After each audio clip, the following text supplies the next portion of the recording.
Tu vois cette carte que j'ai trouvée dans un livre ancien? C'est le plan de l'Académie de Platon, près d'Athènes. Et contrairement à ce qu'on imagine souvent, l'Académie au départ, ce n'est pas une salle de classe. C'est d'abord un lieu, et même un lieu sacré, dédié par les Athéniens au héros mythologique Académos, celui qui les aurait sauvés de Persée. L'Académie, c'est donc un espace planté d'arbres, un gymnase, des promenades, des tombeaux, tout ça hors des murs d'Athènes.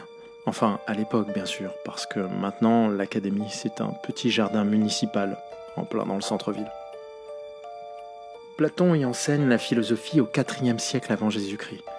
Il y ouvre en somme la première école de philosophie au monde.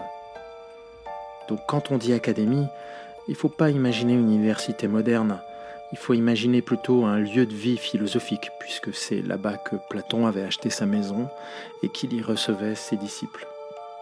À l'académie, on marche, on dispute des thèses, on forme des élèves, et tout ça dans le tumulte des exercices d'athlètes. Parce que oui, à l'académie se trouve toute la jeunesse athénienne. Et on y travaille sur des sujets très variés. La justice, la politique, l'âme, mais aussi les mathématiques et la géométrie.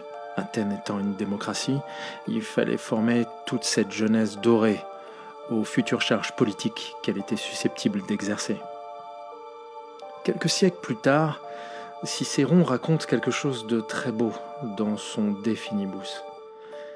Il dit qu'en allant vers l'Académie, donc on est au 1er siècle avant Jésus-Christ, il mesure presque physiquement la distance qui le sépare de la ville agitée.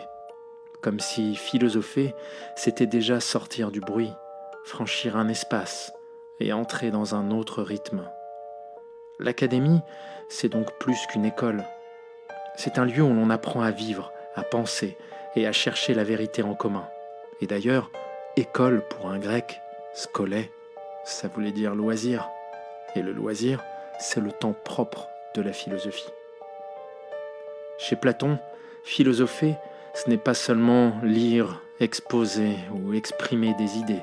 C'est d'abord habiter un lieu, marcher, dialoguer, former son âme. Et tout ça, ça a commencé sur les bancs de l'Académie.